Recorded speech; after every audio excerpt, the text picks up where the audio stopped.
Hi everyone, welcome back to Alice and the Giant Bookshelf. My name's Alice and today's video is my June reading wrap up. And it's been a pretty good month of reading.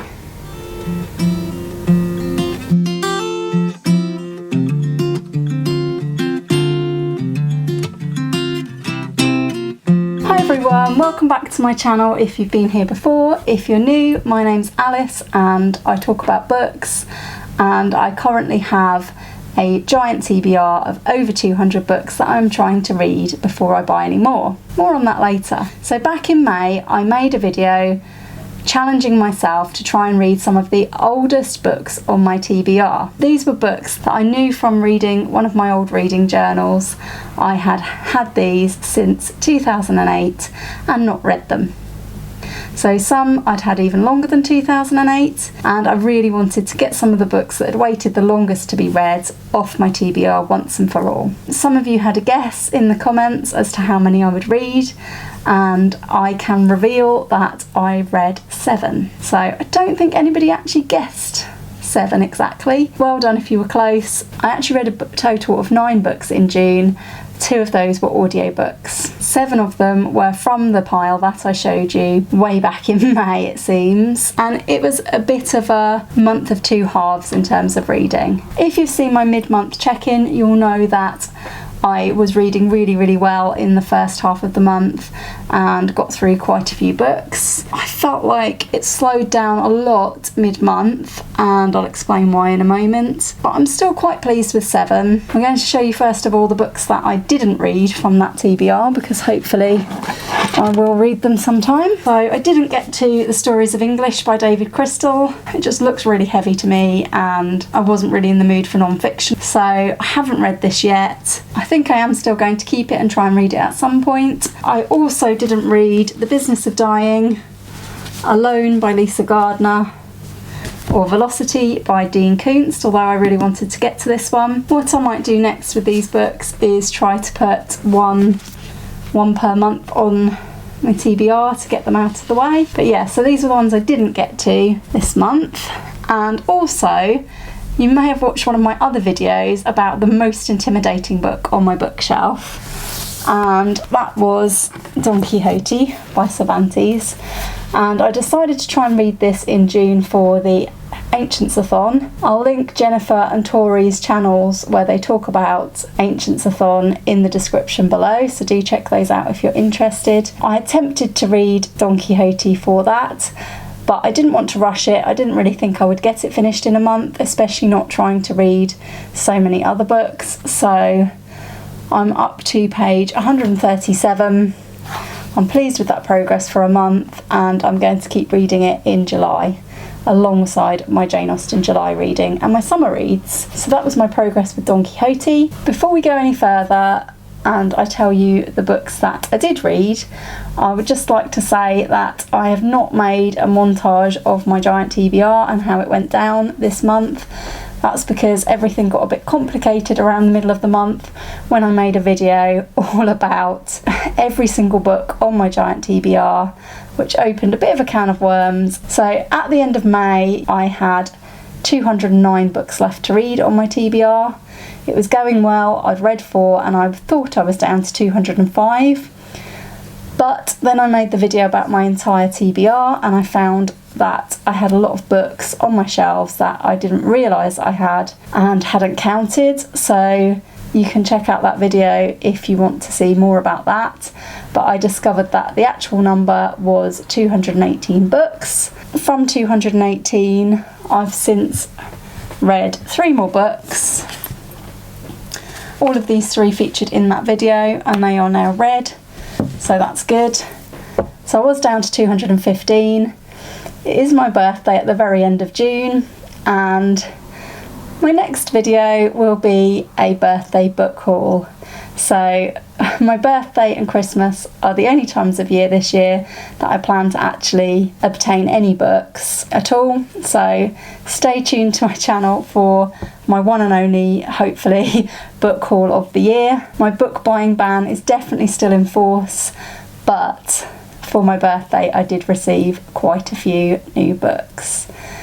So just to warn you, the TBR is up to 225 books now. That's where it's going to stay until I get some things read and off the list. So let's hope next month I'm able to show you a bit more of a coherent montage of the book numbers going down, not up. Without any further ado, I thought I would present the books that I read in June to you in 3 categories like I did last month, starting with the OK category, followed by good category and the favourites category. So although I enjoyed most of the books that I read this month, there was actually a book that I didn't enjoy reading and really had to force myself. June wasn't a month where I felt like I read amazing books, though I did like a lot of them. We're going to start off with a book that, if you watched the TBR video I made for June, you'll know I didn't want to read this book at that time.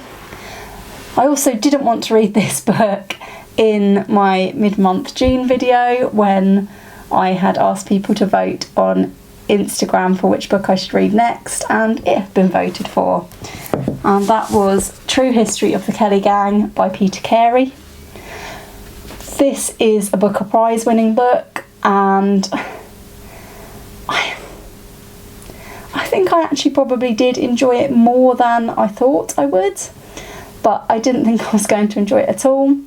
So this is definitely the first entry in my OK category. Actually, to be honest, I could have made a lower category of books I actually didn't like, but I'm not going to do that because I think there are some redeeming qualities to this. What I found frustrating about True History of the Kelly Gang was it was boring. I do appreciate what the author has done with this book. It's obviously taken him a lot of hard work and research, and it was interesting in the way it was laid out. So at the beginning and at the end there are 2 passages not written by Ned Kelly that describe the final sort of taking of Ned Kelly at a last shootout with the law, and in the first one of those it mentions that a packet of papers were found on Ned Kelly. So then the book is set out in parcels of writing.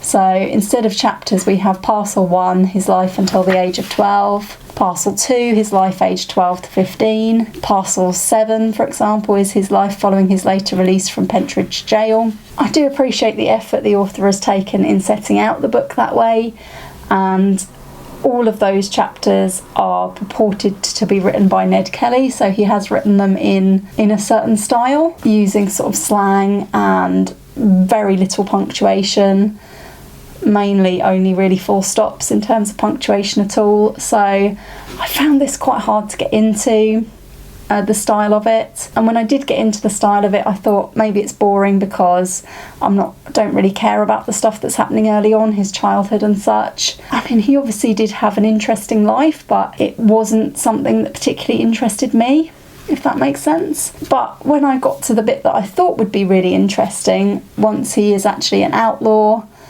I didn't really enjoy that either. I was more reading it by that stage out of wanting to achieve finishing this book. So I am pleased with myself that I read it. I did read it cover to cover. I didn't DNF this book, even though it was a struggle. And the reason I did that was to prove to myself that I would read it because of people wanting me to read it. I still do think that I should start DNFing books if I'm not enjoying them, but when something's a Booker Prize winner, you do sometimes want to carry on to find out what the fuss is all about. And I do get that Peter Carey has put a lot of effort into this book, I really, really do, but it's not for me. It wasn't for me at all. It will be unhauled now, and it will be hopefully on its way to somebody else who will enjoy it more than I did. The second book in my OK section I've already spoken about, and that was Written in Bone by Simon Beckett.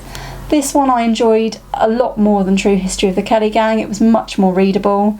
I felt like True History of the Kelly Gang really slowed down my reading for the month, and I think I probably would have read a lot more if I hadn't have struggled my way through it. Written in Bone wasn't like that. It's a large book, but it's very, very quick and easy going, although there's a lot of very violent and gruesome content in this. I still don't think I would pick up any more books by Simon Beckett because This was really just an okay read for me. It wasn't the best, it wasn't the worst. Again, I'm going to unhaul this one so that somebody else can read it. Moving on to the category of books that I thought were good this month. There are some really good books in this category, but for whatever reason I didn't decide that they were favourites, so here we go.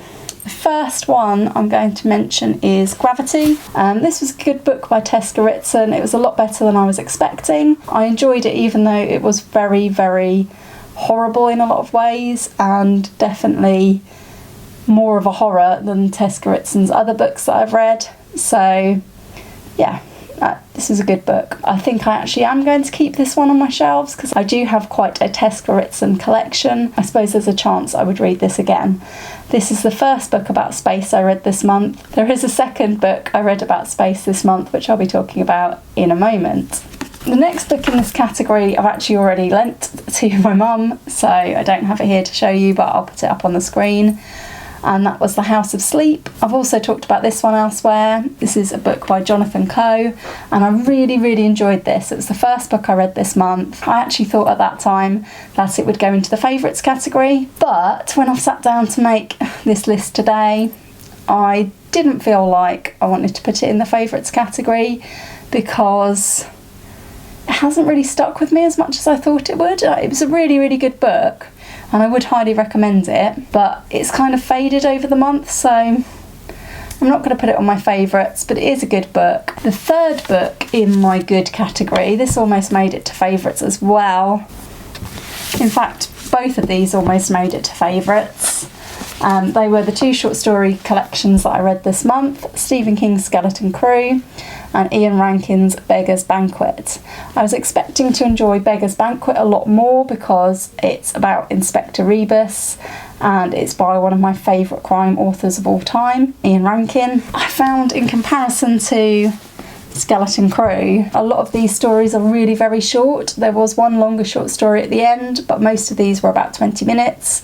I do like a short story where I can sit down and read it in one sitting, and it doesn't take me very long, and all of these were really, really enjoyable. It could have got into the favourites category, but I think that on balance Rebus is better as a longer book, and most of the stories that were in this that weren't about Rebus were the better stories in the collection. There was probably only one or two in here that I didn't like, but I do think that overall the collection was fairly forgettable. I don't think there's any standout story that I will keep thinking about, and that was in contrast with Skeleton Crew, which I have been thinking about since I read it. There's quite a few powerful stories in this, some very, very horrible stories too, but I really enjoyed most of the stories in this. I would say there's one or two that were probably too much for me, horror-wise, that I just wouldn't read again, but I would revisit this book, and it definitely deserves a place high up in my good category. So moving on to the books that I really liked this month, my favourites. I really enjoyed the two audiobooks that I've finished this month, and they were both from the Jeeves collection by P.G. Wodehouse, which is being narrated by Stephen Fry. It's so funny so far. I've listened to the Inimitable Jeeves and Carry On Jeeves, and they've both been hilarious. I thought I didn't like Carry On Jeeves as much, but once I got into it a bit more, it was hilarious. I'm currently listening to Right Ho Jeeves, and it's just as funny. In fact, I think I like Right Ho Jeeves even more. So this is an audiobook I'm going to keep enjoying for a long time to come, because there's a lot left of it. Those were two of my favourites of the month, and my other favourite of the month, this is a real surprise, has been a non-fiction book, Moondust by Andrew Smith. And this is a book all about the Apollo moon landings and the astronauts who were involved. And actually, although I've had this book for over 13 years, and it was probably the oldest book I owned that I hadn't yet read, I don't really know why I've been putting this book off so much, because it was really, really interesting. It was basically about the 9 men who were still alive at the time of writing who had actually walked on the moon. This journalist, Andrew Smith, set out to find all of those 9 men and speak to them all about their experiences since they came back to Earth and how the moon landings affected them. And it's got loads of stuff in this about the the culture of the 60s and 70s when the moon landings were happening, everything surrounding the space programme, all the different astronauts. He speaks to some of the astronauts who orbited the moon as well. It's a really, really interesting read. I don't think I've ever read a non-fiction book as quickly as I read Moondust, and that was because I was trying to finish it before the end of the month, so I probably might have enjoyed it even more if I'd have taken my time over it and spent a bit longer on it. But it's a really enjoyable read. I felt like I learnt lots of new things, and I found it so interesting that I actually watched Apollo 13 last night after finishing it, because I just wanted a bit more space. Yeah, I would be interested in reading more books about space on the back of this one. Definitely a really interesting topic, and I like the way this journalist captured it and the way he wrote about all the astronauts. I was really sad to learn that there's now only 4 of these men left who went to the moon. Yeah, I really enjoyed Moondust, a lot more than I was expecting to, and that's why I've put it in my favourites category this month, and it was the last book I read this month, and also probably my favourite of the month, just about. Thanks for watching my video of everything I read in the month of June.